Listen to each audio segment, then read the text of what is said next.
and we're just starting again, and that's it. We're just gonna start again. I haven't filmed one of these in a while. I don't really know what I'm doing. But I just felt like I needed to talk. So I have been wanting to come back to YouTube for quite a while, but a lot has happened this year, so I thought I would just do a little FaceTime with a stranger and kind of just catch you up, have a chit chat, feel like we're all on the same page so we can start like a fresh chapter. Okay. Whew. I also have some emotional support noodles, which is currently my favourite food. Does it count as a food or a snack? I don't know. We also have, of course, the emotional support cup of tea. There's been so much going on this year. And first of all, let me just introduce you to where we are currently. This is my new craft shed. The craft shed that I've always dreamt about.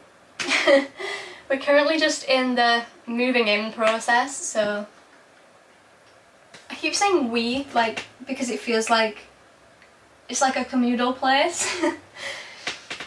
But yeah, we're moving in. As you can see, this is my beautiful desk that I painted, and this is my drawers. I did post a short transforming the desk if you want to see what it looked like before. It was like an oak colour and I really didn't like it, but it was like £10 and I was like, I can't say no to a £10 desk, like I'm not going to get anything better for so cheap, so I'll just like make it mine. Which I probably would have done anyway if I'd have spent like £40–50 on a desk, so yeah. And then this is my beautiful set of drawers. Yeah, I love it. I was originally going to paint like flowers and stuff on the front and like just add more to it, but right now I'm like happy with it, and I think I'm just gonna add like, I found a little loom band flower and I thought if I just like make things to like hang off the handles then it would look cuter. And I also was planning on making like custom handles, hence why I didn't paint those handles.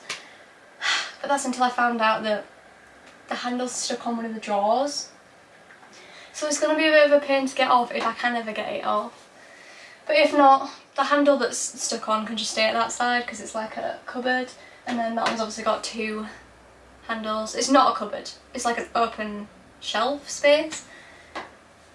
Anyway, you're gonna get a proper shed tour soon. Like, I fully want to give you a proper shed tour when everything's moved in properly. But right now it's an absolute mess and there's boxes everywhere. Just wanted to preface that we are in the moving stage. And like, this is just gonna be my space where I can work and do things, because I've like, so this year has been a rough one. I've been in a lot of pain throughout most of the year.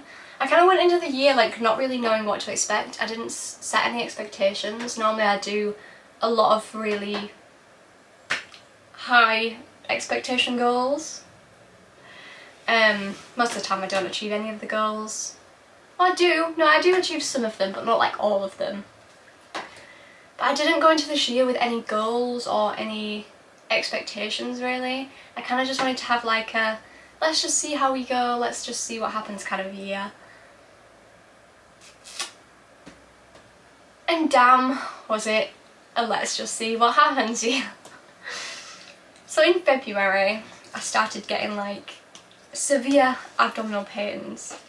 And like it would literally just put me out. Like it was especially worse like during like my periods, and you know, like just that time of the month was very, very excruciatingly painful. I don't know why I thought it would be a good idea to eat noodles on camera, but anyway.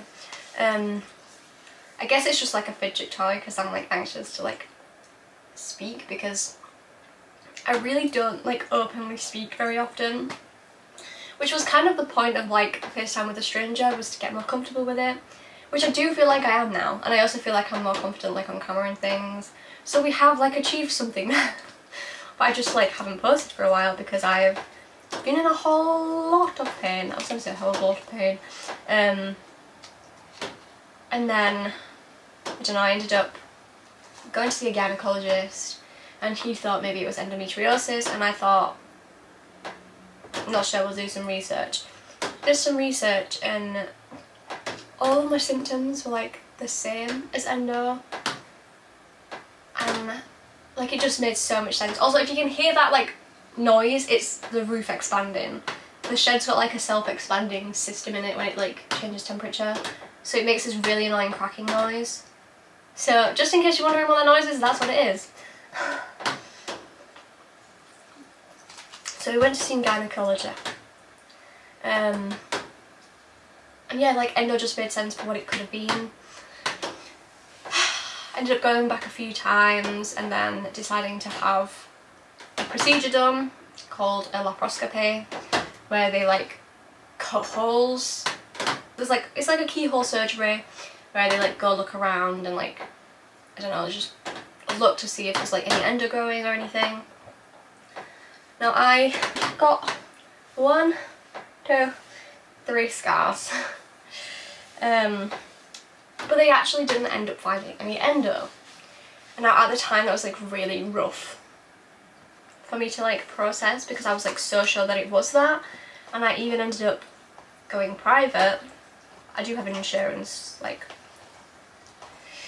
so it wasn't like I paid out like thousands of pounds. But like I ended up going private and using my insurance allowance just to like kind of speed up the process, because I was in so much pain, and I've already feel like I've wasted so much of my life from like medical issues, and it's just been like one thing after another, and I finally thought I was healing and then this comes up. So I kind of just went through the insurance to speed it up, had the procedure, and nothing was found. And I had a really hard time when they came in and said it, because everyone's just like, well, at least you know that it's like not that, at least like that's a good thing that it's not endo. And I remember I just broke down and I was like, yeah, but I still don't know what it is. I still don't know why I'm in all this pain. And like I feel like the more things you rule out, the more it feels like they're telling you it's in your head. You know what I mean? Now when I had the surgery, I was in so much pain, like right here. I had like a really deep pain, and like I expected to be in like pain. It was like they'd been poking around at my insides. I expected to be in quite a bit of pain, but this pain was just not easing, no matter how many painkillers gave me, and they just wouldn't listen to me. I was not planning on this being a surgery story time, but now I feel like I've got to finish explaining. Basically, they just didn't listen to me about this pain, and I ended up just going home anyway, despite being in so much pain. A few days later, I was quite literally screaming in pain. And it was like literally like a kill me now, I can't deal with this pain anymore kind of pain.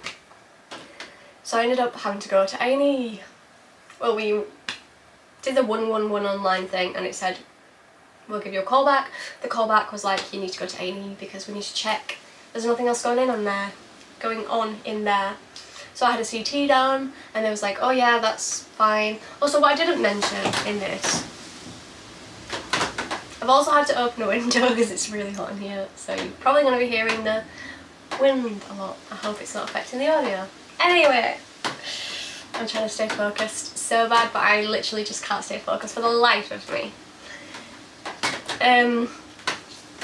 So yeah, we had a CT done. And what I didn't mention was I did actually accidentally find that I had PCOS in all of this, and apparently I have like really enlarged ovaries, because like there's a lot of cysts on my ovaries, but they're like spore cysts that they apparently couldn't remove during the surgery. I thought they were going to remove them in the surgery, but apparently not. After speaking to the gynaecologist at the hospital when I was like admitted in A&E, because I ended up having to stay overnight, so the gynae could like come decide what they wanted to do with me, because I was in so much pain that they couldn't just send me home. Now I don't have a healthy relationship with painkillers. Like, I feel like I don't adhere to the limits, and like if I'm in pain and like 2 paracetamol is not doing the trick, although I don't take paracetamol, like ibuprofen, if that doesn't do the trick, like I will just keep taking more. So I'm kind of glad that they did keep me in overnight and like kept me on like morphine, because that was the only thing that would help the pain. Anyway, so we're now 4 weeks post surgery. yeah, Saturday will be 5 weeks post surgery. I'm still not 100%. Like, I'm still healing, obviously. They said it would take 6 weeks at least. I did end up pulling the stitches out. I don't think I was supposed to do that, but they told me that they were supposed to dissolve in like a few days to a few weeks. And they hadn't dissolved, so I just pulled them out. Oops. But yeah, I still can't drive. I'm not allowed to drive for 6 weeks, so I've got 2 weeks left until I can drive. My car's broken again. Surprise, surprise. We need to come up with a solution for that. I was going to look at a car and then ended up falling through. That's a situation. It's a situation.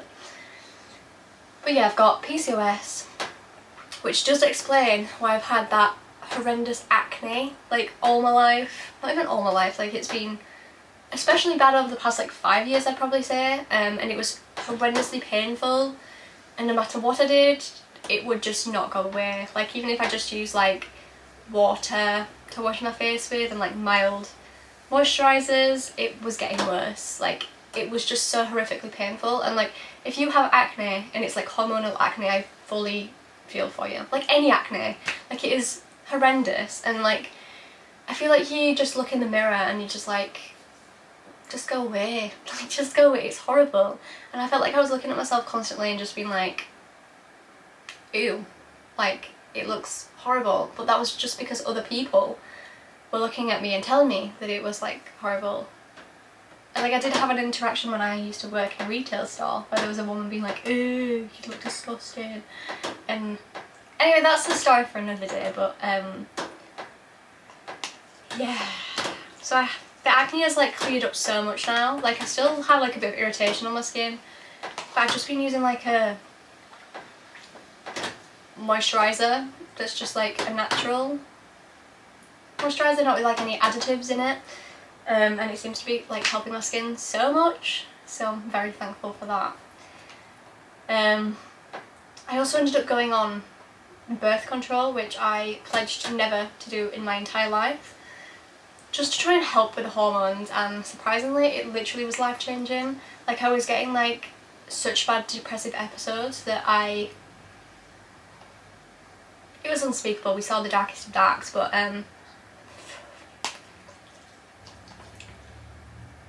being on birth control, I feel like it's opened my eyes up to like, people don't just use it for the birth control kind of reasons, but also for like mental health, because I was on the edge of a cliff, quite literally. But it literally has helped me so much. But I did get the coil fitted during surgery, which, by the way, to get a private coil fitted is like £650. To go through like insurance for private surgery, I literally was mind blown by that, because it's such like a general thing. Like, on the NHS they'll just do it as like a day procedure, and like, you don't get put to sleep or anything, which is crazy. I was absolutely not down for that. So I was like, do you know what, if we're doing surgery, we may as well do it then. I won't know anything about it. I'll wake up, it'll be done, it'll be over with, we'll just get it done. Because everyone keeps telling me that that's the thing to do, and like, it's the thing that's helped them the most, and like, it can help with the pain, even if there's like no endo visible, like you could still have some and it can like stop it growing. I don't know, I just went with a plan. Yeah. We've had a bit of a rough year so far, but we are only in August. Now, August is slipping away like a bottle of wine. I must say, it's going very fast. But I've been living like part-time, basically. Like, pretty much it has been part-time between my parents' house in West Yorkshire, which is currently where Craft Shed lives. Craft Shed's always going to live here. Like, it's probably not going to be Craft Shed all its life, but it's always going to live here. I don't think it's movable. Like, we've made this thing to last. And then also part-time between my boyfriend's house in the Lake District, which I adore the Lake District. Like, I find it so inspiring to be there. It just sucks when you don't have a car, because every like cool place is so far away that it just takes so long to walk places. And I know people, like, that's what people do there, is like literally go to walk, but I don't know. And also in summer the traffic is horrendous, so maybe we'll just spend a lot more time there in winter. That's the update on life. I'm still unemployed. Still trying to like figure it out, but like I have been prioritising just healing. Because I feel like I stress myself out so much with like money and circumstances that I need to just like take a breather, and that's what I've been doing. And now I have this shed where I can like start working on projects and like fully focus, and I no longer have to feel cramped up in that little bedroom that I outgrew like years ago. I now have this space to work, and I'm gonna make it feel so inspiring and it's awesome. Yeah. So I feel like we're kind of like through the quicksand a little bit, and I really want this to be like the turning point era. Even if we have more health issues, we're gonna make this the turning point era. We're gonna just keep trying to do one thing every day, even if it's just a little thing. Because I feel like it's so easy for people to like look at me from the outside and think, oh, she's just lazy, because I sleep a lot. But like I genuinely feel exhausted to a level that most people will never understand, and I know there will be some people watching this that do understand. Like when you do have a chronic illness, it's tiring and it's exhausting. Like I feel like you don't truly understand those words until you've experienced it. Now,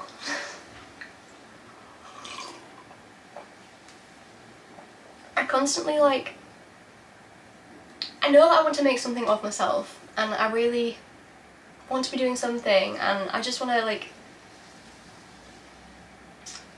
I think a self-made career is the one for me, to be honest. I don't feel like I can go back to a situation where I'm having to work on someone else's terms, mainly just because of my health. Like I don't feel like that is suitable for me, so I feel like my only option is to do it myself. I've always felt like I really want to make something of myself, and it does wear me out to know that I'm not at that stage yet. Anyway, I do believe I'm capable of it. Got no clue what it looks like right now, but the shed is gonna help me.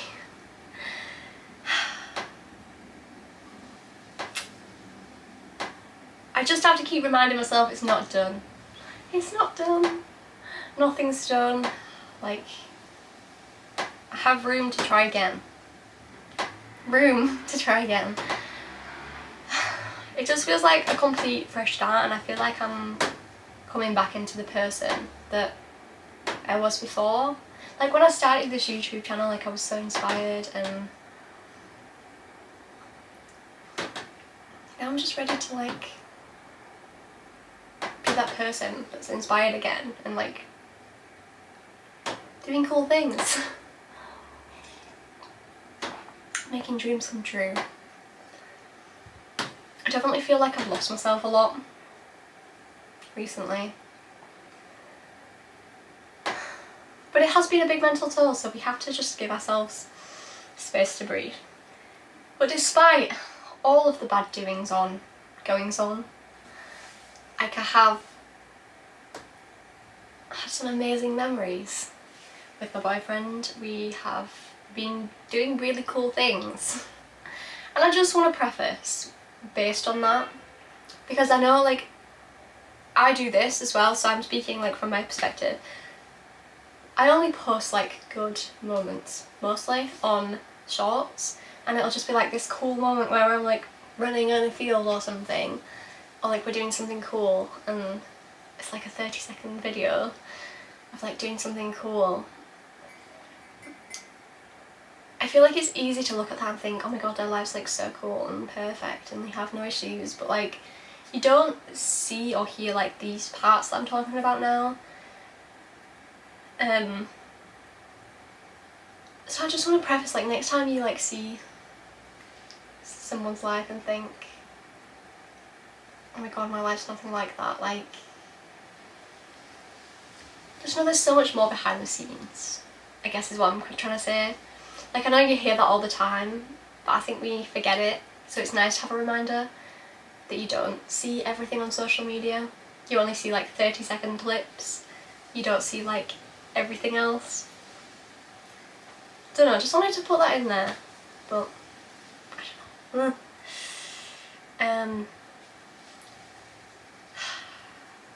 yeah, I've been making some amazing memories. I finally got to see the Lumineers. The Lumineers. I keep calling them the Lumineers. The Lumineers. The Lumineers. Finally got to see the Lumineers in concert. It was a life-changing experience. Like, I genuinely felt so inspired, and it was incredible. Incredible. But life's looking up. Taylor Swift's releasing a new album, so everything's okay again. But I do feel like it's never too late to try again. Like, I have so many times said, like, this is the beginning, like, we are starting from the beginning, and it gets tiring when you're just constantly starting again and again, and I feel like I got to a point where it's like I can't do again. But now we have a new mindset. So I just want to remind you, if you are in a place where you feel stuck or behind, or like you've tried again 1,000 times and you just can't do it anymore, that you're not alone, you're not too late, and we're just starting again, and that's it. We're just gonna start again. I don't feel like you need to give yourself a reason to do it again. Like, you just can. Because trial and error in life, you know? Like, that is what life is. It's just like trial and error. So you have unlimited tries. And I don't want you to forget that.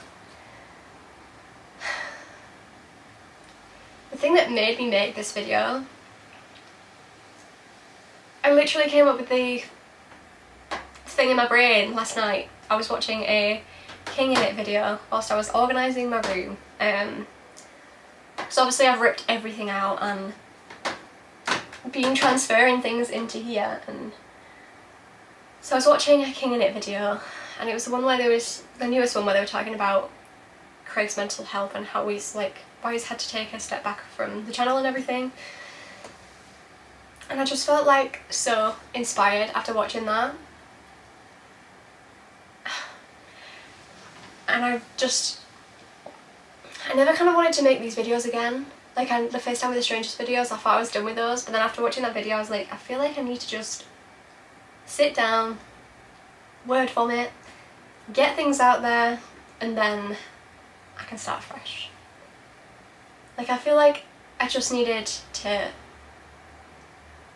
speak, put a video out, and then I can feel like I can just keep doing it, because I've been wanting to come back to YouTube for so long. I've obviously just not had the energy to invest into the videos. And I don't really have much more energy now, but I feel like I can definitely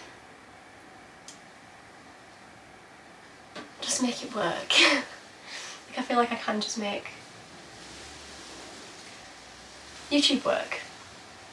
Like, I really do want to make this a thing. I really want YouTube to be my job.